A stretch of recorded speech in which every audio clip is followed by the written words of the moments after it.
You ready? Yeah, let's go. We're here. Good morning, good afternoon. Buenos dias in Italian. Buongiorno, ciao a tutti. Like We've gone international. We've gone international. We've gone international because we've got lots of people, haven't we? We've got lots of people from all over the world. I'd like to say hi to Romeo over in Sydney. You've probably got the titties out by the Barbie. Yeah. You like that? No? No. No, all right. It's probably racist and offensive. I know, it probably is. We've got Max in Vancouver, Einar up in Norway, and Ali over in Sweden, and lots of people, our friends in Vilnius. Anyway, welcome to the Vectar Sets exhibition. We've had a fantastic few days, Chris, haven't we? Oh, it's been really busy, yeah. We had a very busy setup and then we've got in and the results are great. We've had a really good feedback. Yeah, I mean, just remember what we're trying to do here. It's nothing, we're trying to build a community around Vectar Sets and Vector designers and Vector artists.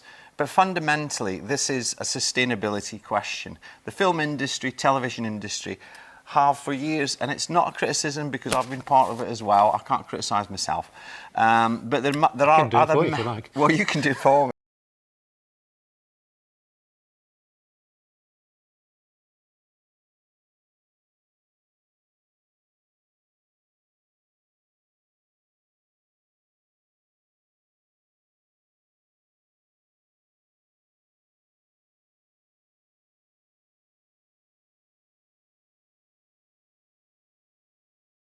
Show you a couple of excerpts from the exhibition by our presenter Andy, who's going to show us the first part of the tour round. Welcome to Vectar Studios in Manchester. Now I'm here to check out a whole new concept in film and television set building that could potentially revolutionise the film industry. Those are big words. Let's go and check it out.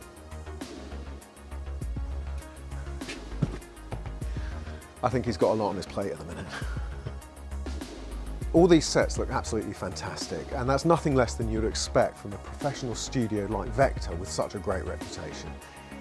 But there's something different about it. It's something that makes them incredibly easy to work with, fantastically environmentally friendly, saving you time, saving you money, while you save the planet. And that thing is that they're made of cardboard. I mean, this is so impressive. I mean, it looks, you know, you've got metallic, you've got beautiful tops, you've got your cupboards, you've got everything you need here from a kitchen.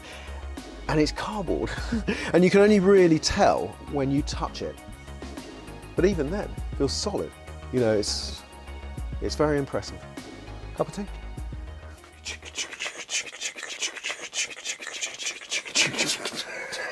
My tree's better than yours. My tree's better than you. Anyway, less of this. Just to give a little background to who we are and what's how Vectar Sets has come about. My name's Tom Henderson. I've been working in film and television for far too long, but mainly as a producer. And the demands of a producer are very, very difficult. I think it's more difficult every day to get the crewing, to get the budgets and keep it within a budget. And that's really a producer's responsibility. Covers a load of things, but one of them is actually making sure that things are in budget.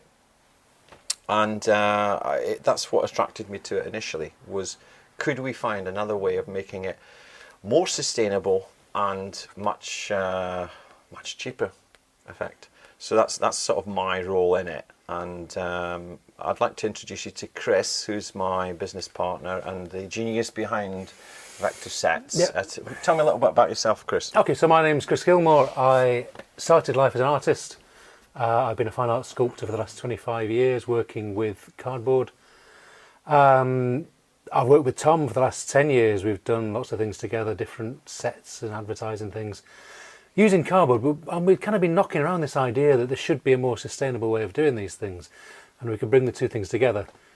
The last year we've been developing this idea of Vector board, and it's a product that makes it possible to do full-size sets. It's got the strength, it's got this incredible potential for making amazing things.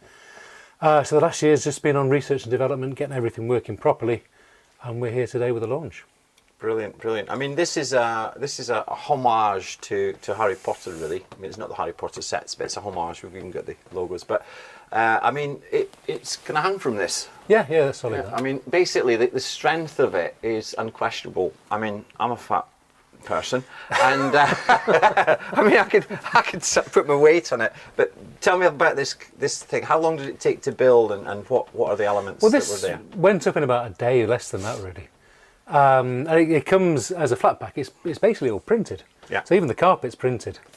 All the wood's printed. This isn't wood, it's all paper. Everything is paper. Right. This is when we had people coming around, they're really surprised because they imagine the walls are paper, but all the details, the window frame, the wood trim, the structure of the seats. I mean, these are proper solid seats, you no problem sitting on them, but it's all made of paper. Is that LED paper? No, we're actually on a train, Tom. Right, okay. Well, look, we've got a feed. If you want to ask questions on the live feed, please do it.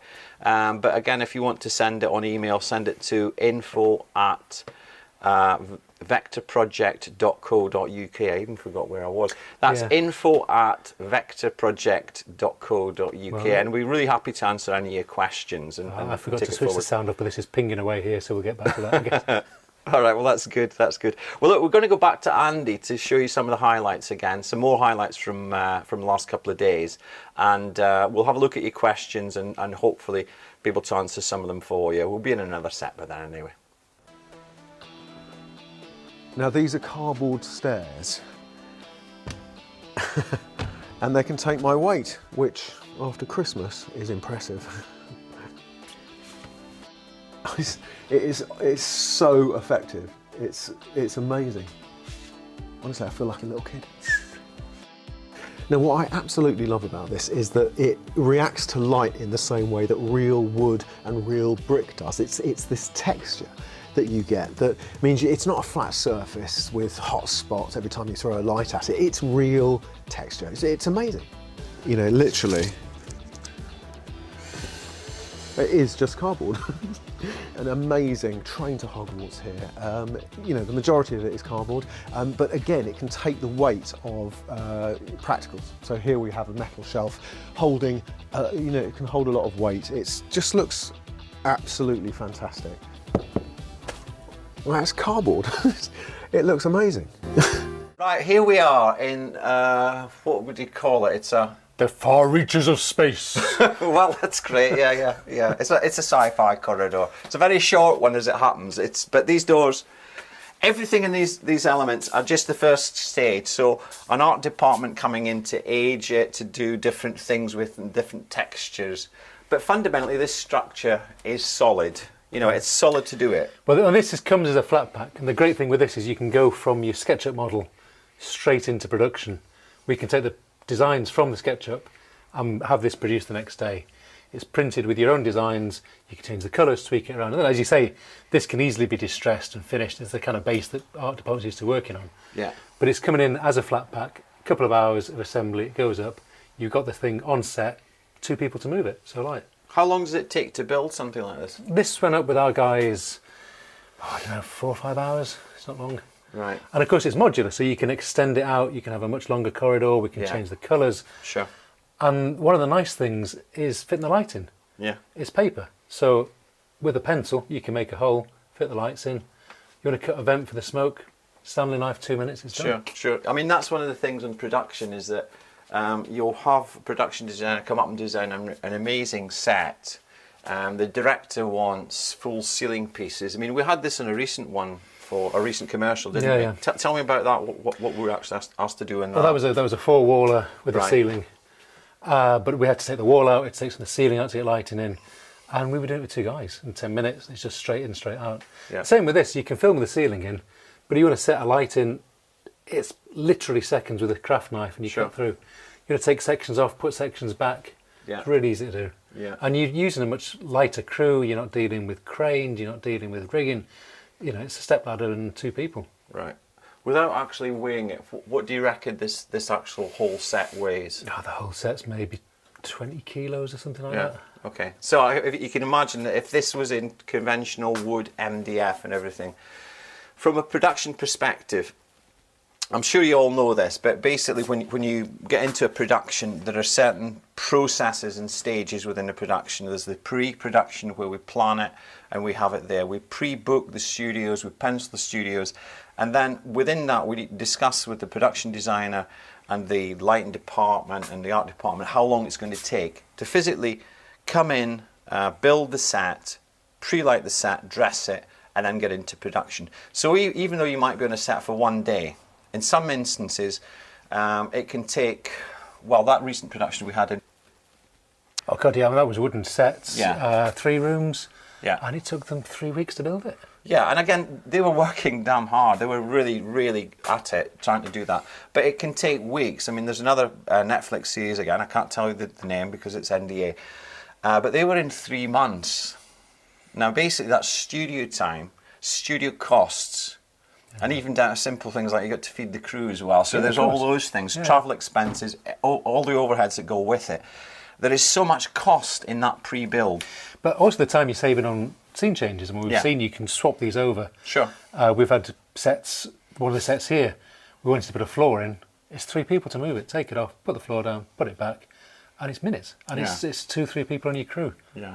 Exactly. So you're cutting down crew, you're cutting down time, you're cutting down studio time. These are the additional elements. So when people say to us, how much will it cost? I think the thing that I want them to really think about is how much is the impact on the whole production? Is it, you know, on a lot of commercials, you're pushed for time, you're working right up to the last minute. I mean, there was one recent commercial where we were at a very late one. But it's gone literally down in for me, but yes. I mean, we were getting changes, literally having set changes on set late at night. Yeah. And faster than the speed of lighting is what we like to say. I mean, we're getting these sets on and off faster than the lighting guys can rig. Yeah. It's really quick. And the kind of, if you need to make changes, you know, it's always going to happen. Somebody's forgotten, they've got to put a camera through here, they've got to put a light through here.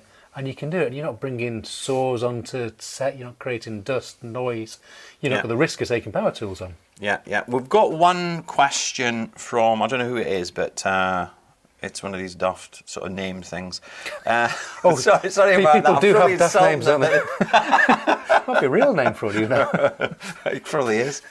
But they're on about the fireproofing and things like that because. I mean, on a lot of the sets that come in here, they build the sets and then they completely coat them in flame bar and all that kind of stuff. And particularly for theatre productions, it's part of their health and safety and their whole policy. But I mean, flame bar is becoming less popular because it is quite toxic and people are trying to avoid it, I think. Okay. So what if people buy Vectar board and Vectar sets, what is it there in terms of fireproofing? We can offer fireproofing certification on the boards. Right. From the base. We have a basic board that isn't fireproof. You can add flame bar to it. You can add Artex, the kind of usual things. You can put foils on it and make it fireproof. Yeah. But we also can provide a board that is certified and is fireproof. Yeah. And the board is, I mean, it costs more, but you've taken out the cost of the flame bar and getting a certification for it, the cost of your painters, the time it takes, the drying time. It's already there, ready to go, and it's certified. So I think that's a bargain. Cool. Right, we'd like to go back to another video from Andy, and we'll see you in a couple of minutes on one of the other sets. I mean, once again, here we are in a great set. It's so effective, all made of cardboard. I mean, these are all my boyhood dreams coming true right now. Here we are in the Batcave, so I've got some important work to do, so if you'll excuse me.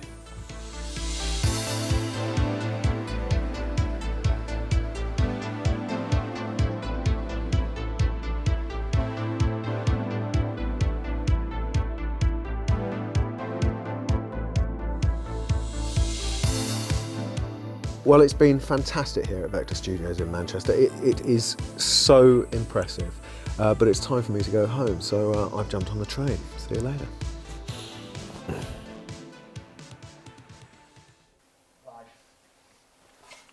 So where have you been? I was upstairs. All right, okay. Is that are those wooden steps? No, obviously not. It's all paper. But I mean, they're practical. You can walk down them. Let's go to the kitchen. Cubes as well. You can stand on if you want. But I'll catch you up. Come. Go on and stand on them. Prove it. Walk up them. I'm going to fall off. This is your athleticism. Yeah, it's good, isn't it? Right, that's your knee done anyway. Yes. So here we are in our kitchen. So put the kettle on. Yeah, so brew. Yeah. You've got you under the stove there. Oh, I just burned myself. sorry about that. So tell me about the kitchen, Chris. Okay, so this is one of the things that first started talking about Vector Sets and what we could do.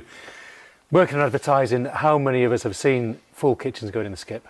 There's just so much waste of things that you could reuse, but because of the way studios work and because of the logic of the business, they're in the skip. And this is a modular system that you can choose which kitchen you want. This is all printed, and the tiles are printed directly onto vector board. And you get a really good look on camera. They're textured, the grouting is textured into them. The marble top is printed, so you can have any colour you like. And it's solid enough that you can sit on it. We can put a sink in it. We could have a practical sink on it, and it all works. The window.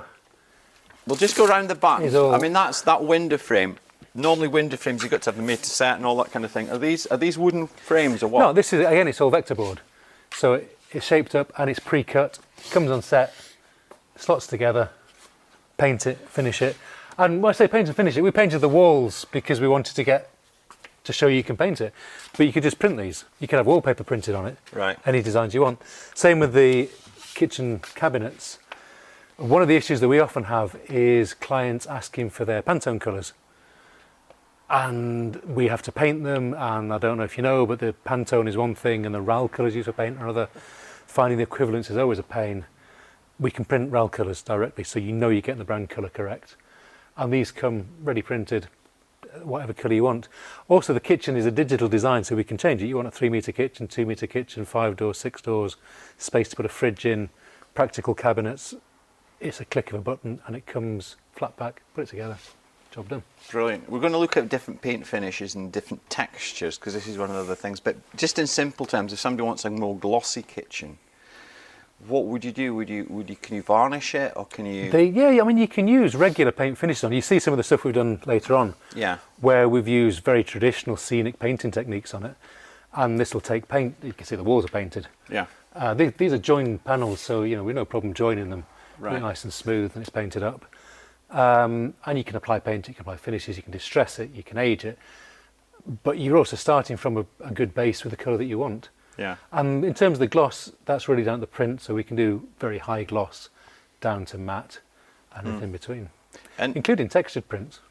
Presumably on some commercials you want it making, or even in some films or whatever, it needs to be practical. Can you make that sink? Can that be plumbed in? Yeah, of course.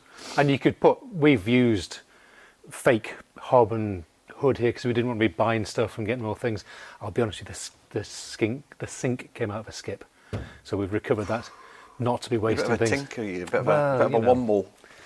But we're being sustainable, Tom. Don't put that on camera. Somebody's probably looking for that. You realise No, that? I asked first. But yeah, I mean, this is a proper metal sink. Yeah.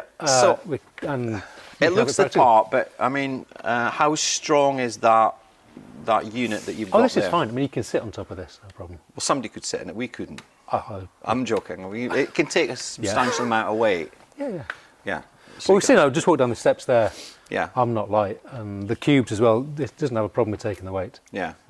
Okay. In terms of weight, because again, if you were putting a kitchen in on a commercial, you would book it for a couple of days before. You get the chippies in, you get them to build the set, and then you'd build the kitchen into the flats themselves. Yeah. And then you would do the floor. Is this? Well, the floor's printed too. That's printed floor. Yeah. So it's actually, I mean, I don't know if you can see this, but if you get right down, it has actually got board marks on it. Yeah, it's textured. So it's also got. Who's with the coffee? Yeah, somebody's been some messy right. This is devil. That's the curse of art department. The people see these cardboard sets and they use them as kitchens. Yeah, they came in here. Somebody's been washing the clothes in that sink, I think, as well. But again, with thanks, I mean, the print finish is sufficient that you can wash it off. Right. I wouldn't recommend anybody to be spilling coffee on my sets. Thank you, but you can clean them. All right. Okay. All right. Well, we're going to go over to another set, and in the meantime, we're going to pass you over to Andy on another little video clip from the exhibition. And finally, here at the Vectar Studios in Manchester, we are at the forefront of a fantastic new technology. Environmentally friendly, sustainable sets made of cardboard. These will save you time, they will save you money, and most importantly, they'll save the planet. Now we're going to go to our roving reporter who is at this very moment in an unnamed war zone made entirely of cardboard.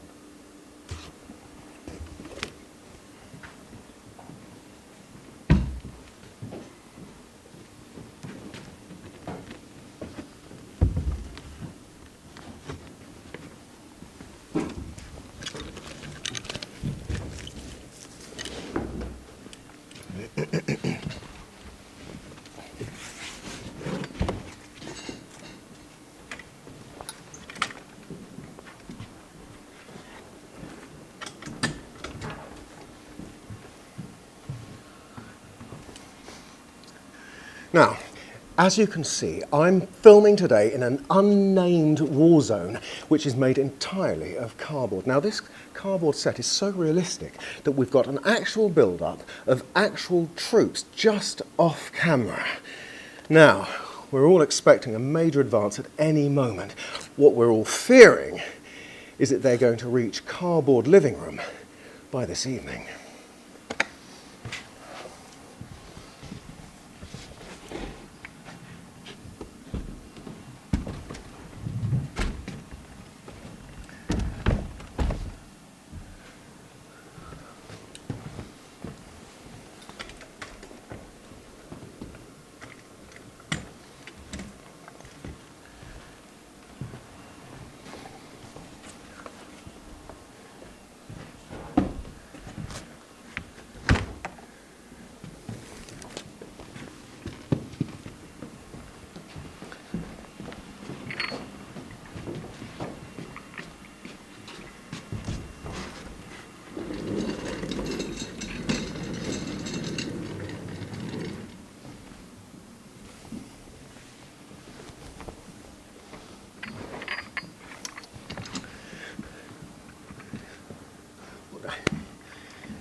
I don't know who they are, and there's lots of them, and they're all very scruffy. Now, and some of them are carrying guns. Now, I've lived here for 20 years, and this area has really, really gone downhill. Now, I pay my subs to the Neighbourhood Watch, but I don't think they're watching. I mean, nobody's watching.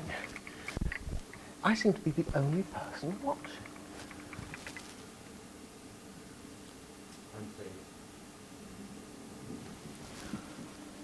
How was that? So there we have it. That was an excerpt. Basically, what we tried to do was work in virtual production using Unreal Engine, using camera tracking to demonstrate how valuable vector sets can be in that environment. Because you know, virtual production is the future. It's being used in an awful lot of feature films. It's used in newscasting. It's used in television.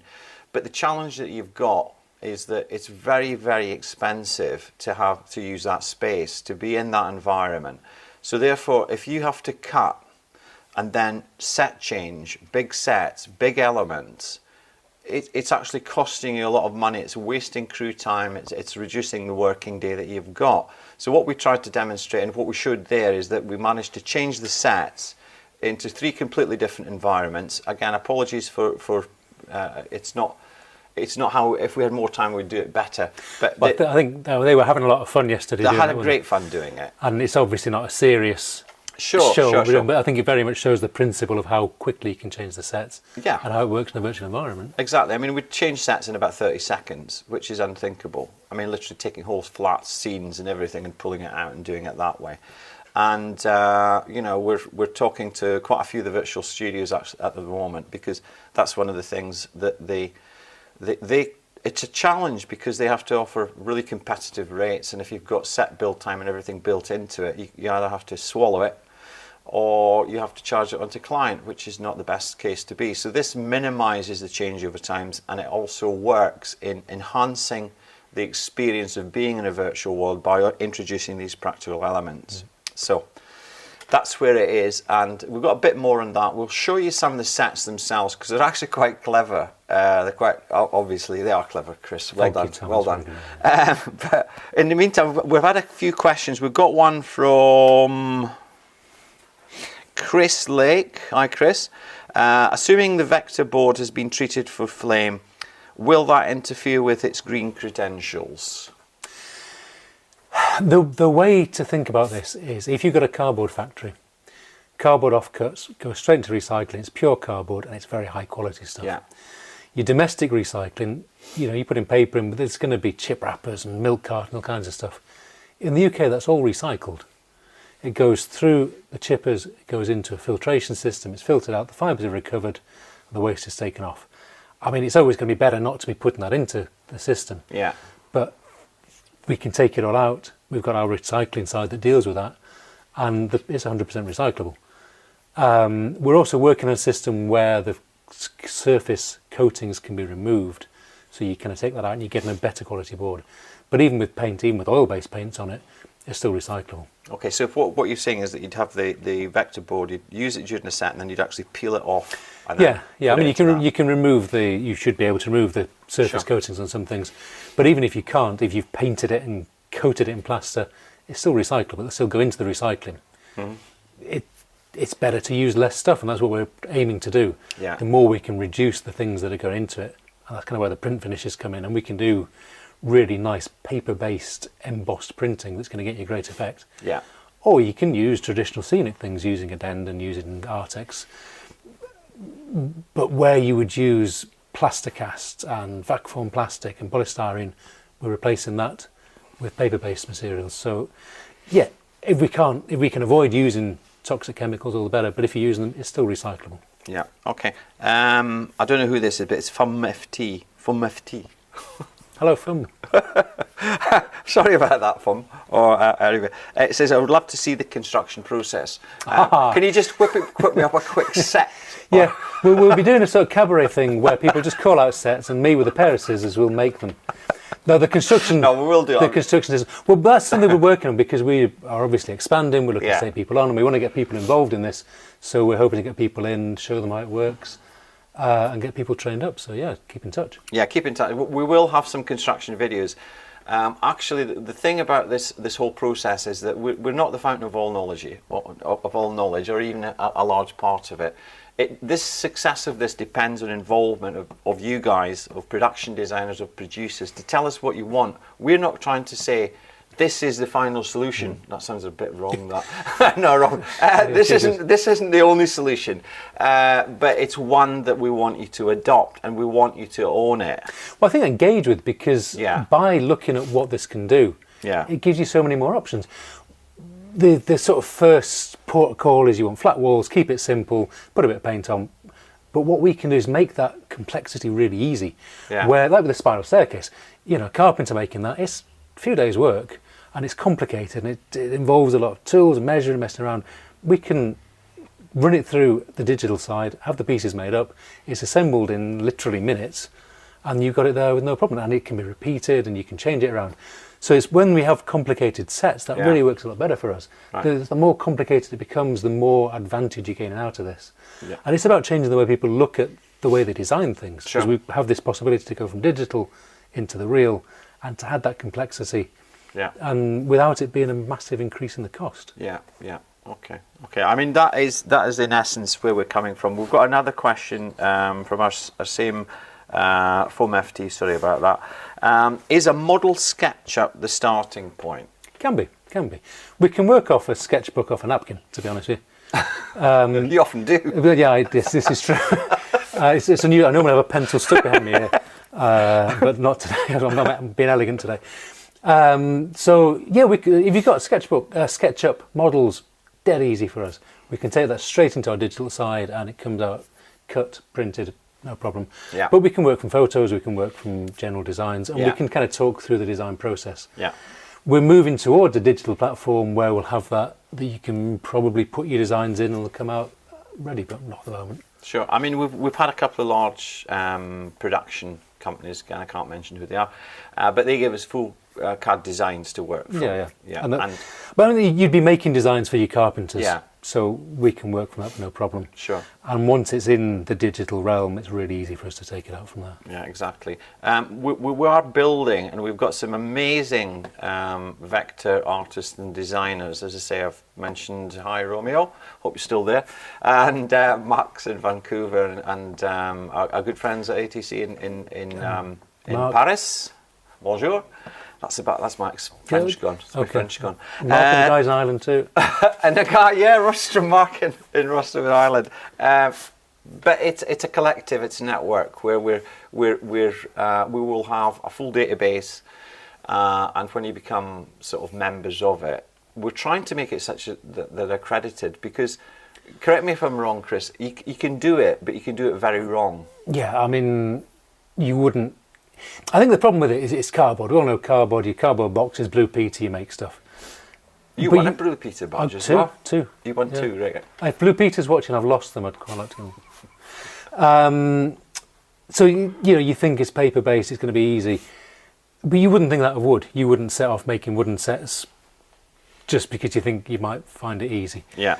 And it's the same thing. So whilst it is a simple material in a way, there are certain things you need to do to get it to work. And we've spent a year working on this, and I've spent 25 years to get to this point where it'll work. So yeah, we want to bring people in and show them what it can do, show them what the potential is, and how you can use it to simplify things and make it faster. Yeah. Well, just look at we're in the jail. It was inevitable. It was inevitable. But I mean, if you just want to have a look at the finish on this and the texture of it, and just clearly there's a lot of labour involved in this. Well, less than you'd think, because again, we're using machine processes to get to this. It's hand finished. Okay.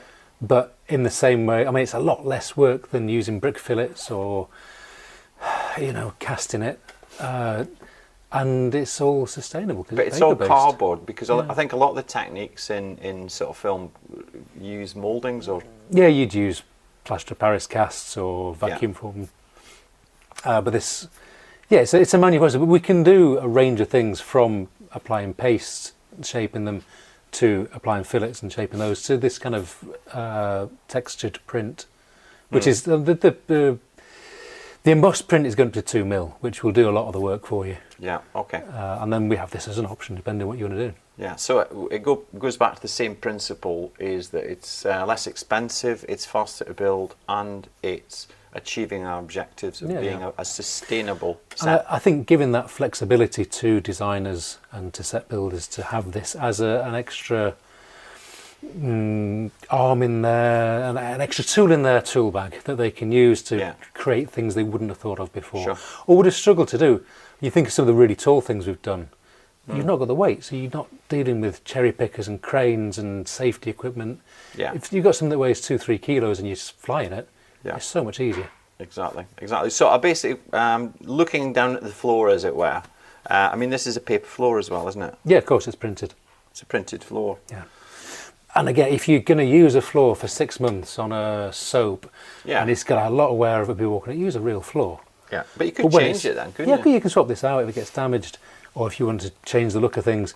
And for the, kind of short run shoots, it's absolutely fine. Yeah, but this would take camera tracks and things like that. No problem with that. Shouldn't do it. And it's all good. So let's have a quick look round. We'll stay live at the moment, and we'll go for a quick walk. I think I've got a question here from... Where are we? Don't know. You go back to the camera though. How much? This is from Romeo. How much labour to add the texture? I don't know. It's just how long's a piece of string, isn't it? I mean, I'm saying this. Tell me. Yeah. Well, I think the way to think about it is we can build a set, and you can use regular scenic techniques.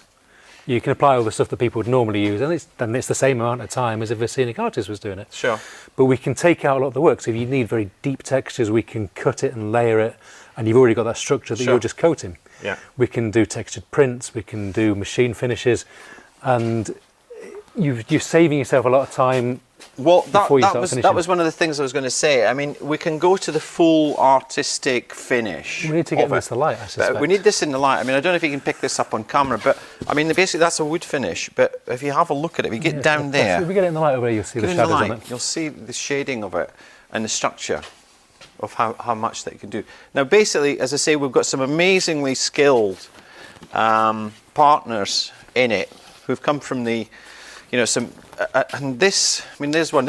I love this one. I love this one. I don't know if you've seen these cars that are they change colour. Well, this is actually using the same process. And if you see it, you've got this patina. There's a heavy patina on all the different parts of it.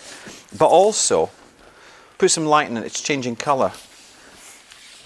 Amazing stuff. Yes, you're getting the sheen across it. Yeah. I mean, the print is very simple on this one, but you get that kind of metal sheen that works.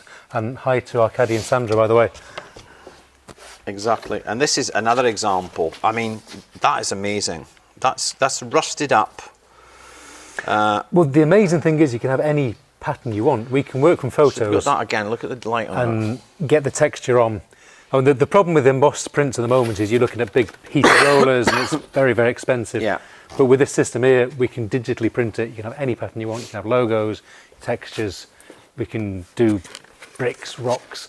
You can have brand logos in, anything you like. And I mean, that tiled for kitchens, we've got one of the theatre companies that are doing some stuff, and this is one of the ideas. It's not necessarily the finished thing, but these are tiles. Are they? No, they're not. But again, you could have tiles that are going to be very expensive to buy and time-consuming to put on, and we can have them printed, get something that looks exactly like tiles, and it's there ready to go on in large boards, so it's just sticking it straight on. It is. I mean, the normal process of that is you build flats, and then you would actually get the tiler in. Yeah. Then you've got to have a curing time, studio time again, and then at the end of it, you've got to strip all this back. Of course, it's not recyclable. It's not recyclable, it's smashed up. And even if you're using a vinyl, you can get vinyl tiles, obviously, to use on, but same thing, you're using vinyl, it's fairly nasty for the environment. It's basically the feel of it. I mean, this could be out of an old house, a fireplace or anything like that, or just basically traditional cottagey tiles. Yeah. And it's been, you know, it's got the embossing, it's got every element within it. And it looks authentic. And we've got some really nice kind of Moroccan mosaic type things that are, you know, hard to get hold of, expensive. Sure. And you can make the design that fits the thing that you need rather than trying to work around with vinyls and... Exactly. The one I like, I mean, we've got our prints up here. This was done by one of our other artistic companies, and it's concrete. Now, if the camera's away, it does look like concrete, and we can build these into slabs. I mean, what kind of shapes can you do with this, Chris? Well, it's anything you like, really. Certainly anything you make in concrete. I mean, we're generally dealing with straight planes or simple curves. Spheres and things are going to be more complicated for us. But this kind of concrete form stuff is absolutely no problem. Yeah. And again, we can do texture prints on this. This is not textured, but you're getting the effect of it from a distance. Yeah, exactly. Another question came in today. I'm guessing compound curves like a car wing are tricky to do. No? Yes, they are. They are indeed complex to do. And we probably wouldn't do them. I mean, I'm not saying that Vectorboard is going to take over everything. I'm saying it can do some really great things. But you did. I mean, you've done cars. I have done cars. But why? What situation would you need a cardboard car? I mean, you wouldn't just hire a car. Not just building up. He's very modest as well. But if you go to chrisgilmore.com, thank you. He's actually done quite a few cars. I mean, you've done a DB5. Yeah, DB5 and the Cinquecento various. Yeah, you've done the Fiat and all this. So yeah, you could. I mean, we can do really complicated things. Spheres, complex curves like that. Football's difficult. Football's going to be a struggle. But we've still got all the traditional things you do that with. Yeah. And we're offering a system that will replace a lot of the waste that you get in a lot of the things. I don't know, give me 6 months, we'll come back on spheres, let me know. Well, actually, I mean, in terms of curvature, if we go back go back in jail again, you can see that's a curved roof. Now that is I wouldn't say it's a nightmare. It takes some really good carpenters to get that kind of curve and that kind of finish. It's you know, we've got an Artex finish, a real sort of textured finish here with the walls, and we've got the curvature of that. But I mean, that's not a difficult thing for a carpenter to do. They're going to use hardwood or something, hardboard or something complicated. Okay. But you'd have a lot more weight in it because you need the wooden bracing. Right. And in making that kind of shape, you've got a lot of waste because you're cutting the curve out, which is less of a problem for us because the waste does go straight into recycling. We're not, exactly. We're not losing too much. Exactly. And the big thing is it's so much lighter. I mean, that's probably, I don't know, 2-3 kilos. One person can lift it. You can get it up, take it down. It's not a risk to anyone. It's really easy to set up. So I think we've answered the question about well, hopefully, again, if you've got any other questions on textures, please come back to us. I mean, Romeo and Nordwerk Design is saying the same thing, but I think we need feedback from you to say the texture needs to be this. How can we achieve it? And we'll look at it. I mean, we've also got one of our other artists, our other vector design centres, where they can actually do de-embossing and embossing. That technique where they suck the shape out of the paper and use it as a wallpaper, which is, it's really good. But I think for the one that I like, if you have a look at this. This was in the virtual set. Ali and and you've not lit it very well, have you? Let me just try. we've got. Can't get the staff nowadays. So but if you have a look at this, this is believable. I mean, it's bonkers, bonkers. Your papering's not got any better, Chris. By the way, it was nice when I started. A bit shabby, But again, with this, where you'd be using polystyrene, you'd be using foam, building it out. Yeah. Because it's on a paper board, you can just cut through, pull the shapes out. You've got the basic shape there, and it doesn't need lots of material going into it. Sure. Which means it's so much lighter. I mean, this doesn't weigh anything at all. You can lift it with one hand, basically. Right. And it does. I mean, it looks really good. That looks really good. Well, thank you very much. Oh, you're very welcome, mate. Very welcome. Very welcome. Right, let's have a look. Shall we go into the city a bit? Yeah, there's a party going on. Is there a party? There's a party. Come on, let's have a quick look. Whilst we're on the run, we've got a question from Lee Rayner down at Coronation Street. How do? Is it strong enough to hang doors and insert windows in? Will the whole set wobble when the door is closed? A la Crossroads. Well, I was thinking more of Acorn Antiques, actually, Lee. But how would Vectar Sets fare if a scene required a water element? You've asked a lot of questions here. I've got to do some jumping through hoops at the moment. I think what we'll do is start off with... You've actually done doors, haven't you? Yeah, we've got practical doors. Right. They do work. And we're working on a system which will make them much more reliable. So we've done them, they're okay. The nice thing is that they're very light. Again, it's easy to move around. Do the sets wobble? No. We brace them the way we would a normal set. If it's going to be banged around, we put more bracing on, put more weights in. The jack stands we use are not big. They go out to about 30-40 centimetres. One stage weight on, and that's normally enough. If you need more stability, we can build that into it. Yeah. So no, they don't wobble. And it's just a question of what you can use it for. The kitchen set's not being braced so much because no one's banging into it. Right. If you're closing the door, if you're moving it around, you put more bracing. Sure. I mean, here's the door in point. Have you been invited? No, I was here last week. Oh yeah, all right, okay. I mean, it's not, this hasn't been made to be practical and open, but could you make this as a practical open door? Yeah, you could. I would always say with this thing, we're not replacing everything in the world of set building. Yeah. If you need to slam a door, and this is the thing for theatre, they want the door slam noise. Yeah. Use a wooden door. Yeah. And also, I mean, for us making a door, if it's going to be a plain office door, you're not going to save very much. No. Buy a door from B&Q. Yeah. But if you want, a big wooden portal that's really elaborated, that's going to take 2 weeks for a chippy to do, we can do it in 2 days.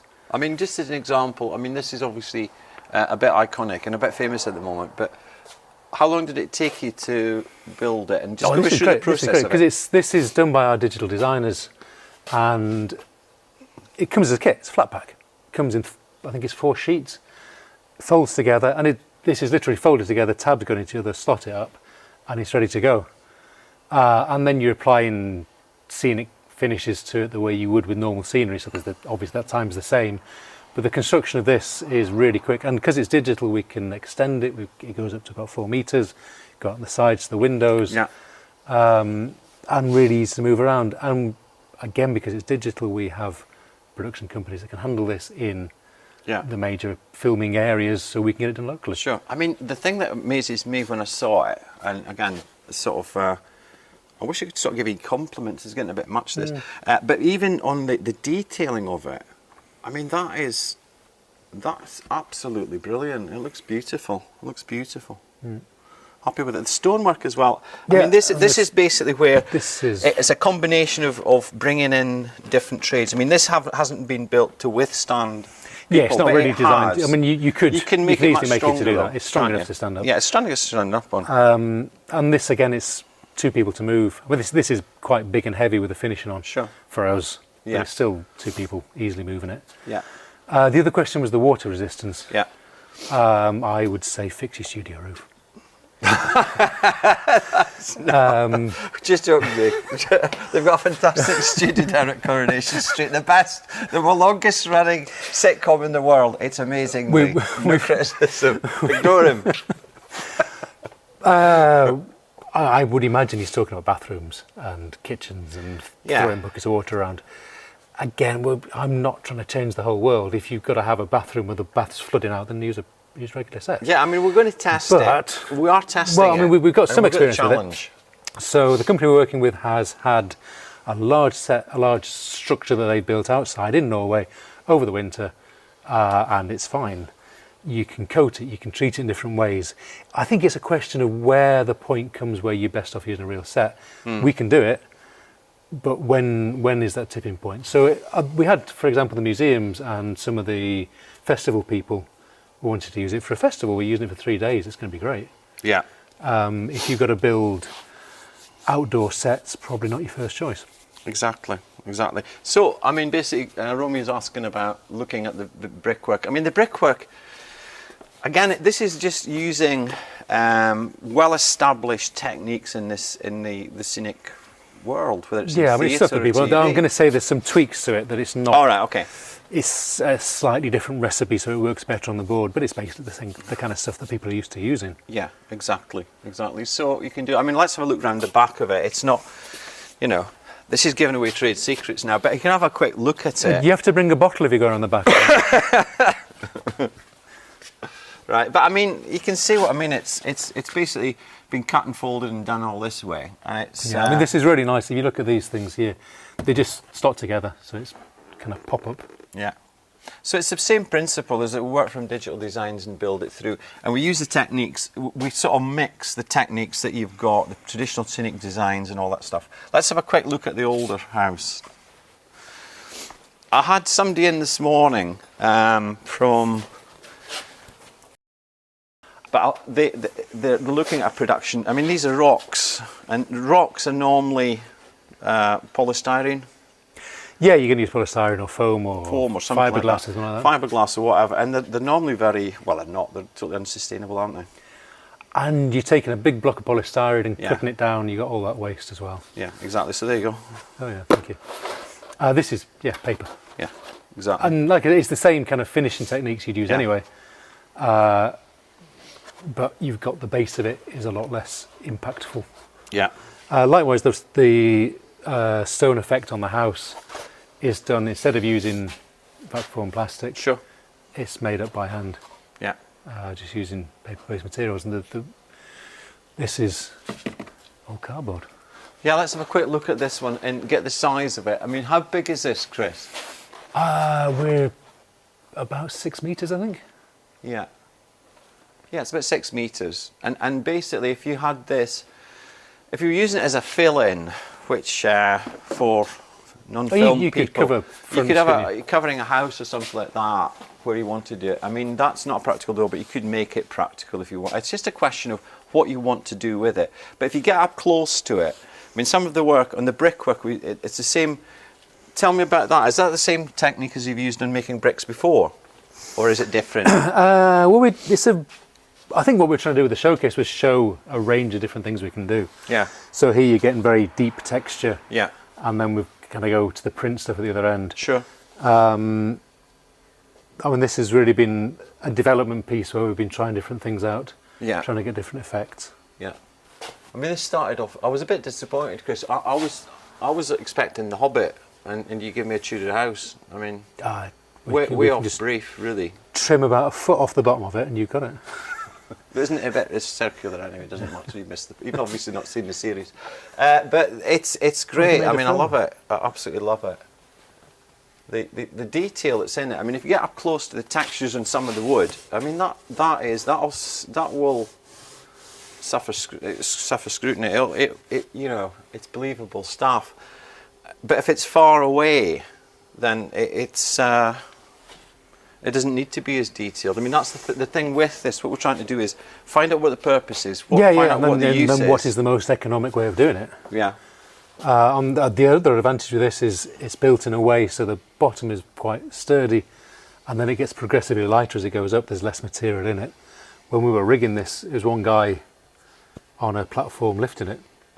Yeah. So you're increasing safety. You're making it easier. No one's putting the back out. No one's risking crushing the toes.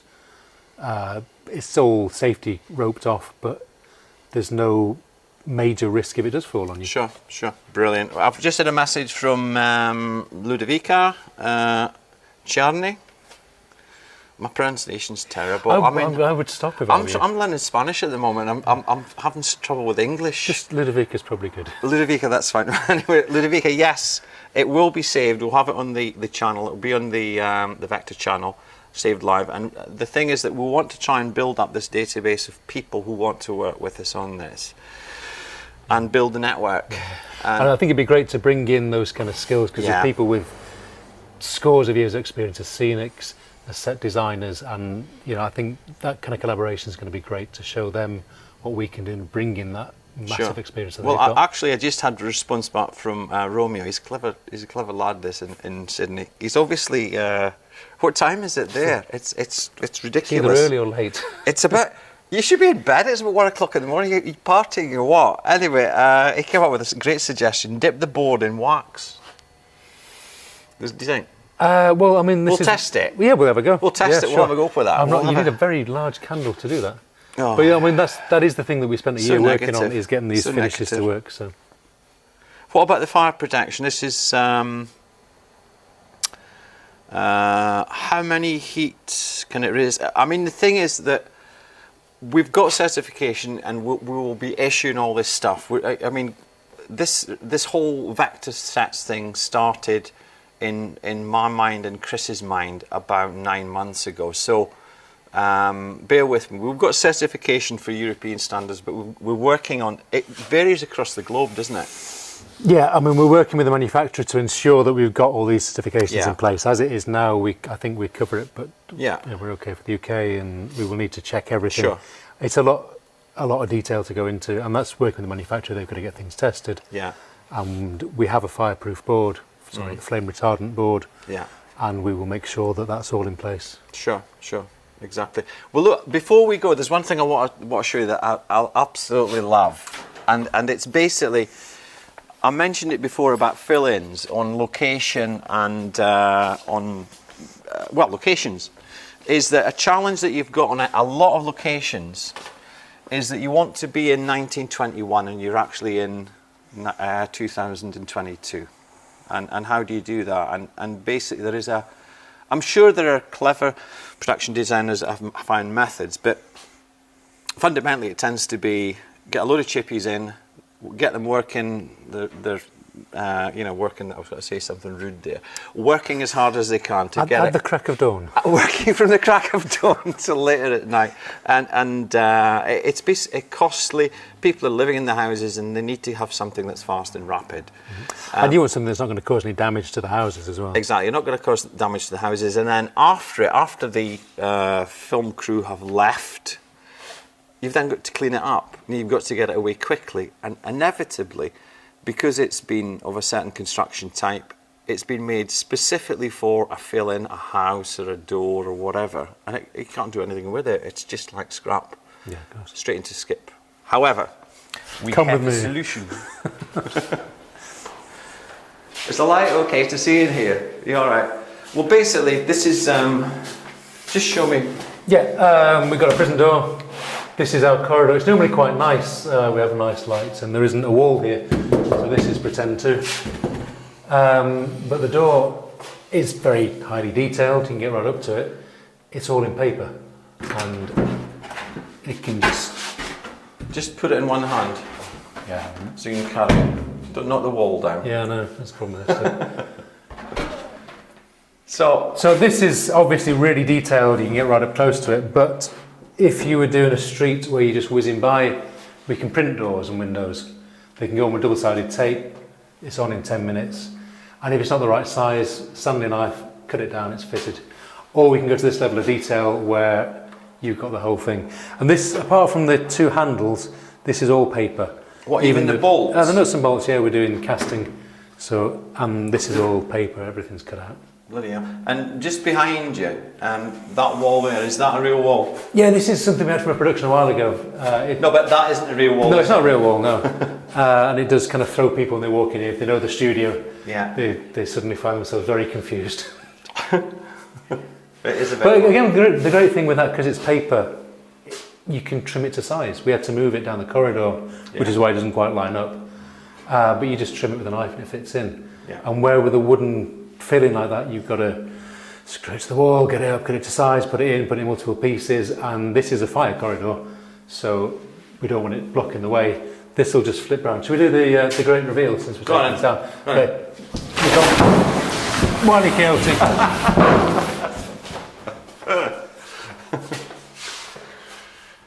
I've been trying to get through that to go to the toilet all day. It's been all sorts of problems. So there we have it. We've got a few more questions, but I think in case of time, we've been on over an hour now, and I need my sleep. Have you read that yet? Have you read it? It's a bit of a light read. It's a bit of a light read. That's actually a paper book. Yeah. A paper book? Is that your accent, or are you trying to say paperback? No, not at all. So anyway, we've had a great day with you. I hope you've learned. Found out, discovered. I hope you've I hope you've not learnt anything. I hope you're ignorant. But no, I hope you've seen some of the potential of this. I think it could be really great, and I think we've shown some of the things it can do, and just let's get imaginations fired up and people excited. Exactly. So please get in contact. info@vectarproject.co.uk, or get in contact with me direct. That's tom@vectarproject.co.uk. And if you want to talk technical or anything like that, just get in contact with Chris at vectarproject.co.uk. And can I just say it's Vectar with an AR in the end, because mine always autocorrects to Vector, Vectar. Yeah, exactly. So it's been fantastic. We've got a couple of questions, but as I say, we'll get back to you on that. We're going to finish now. And see you soon.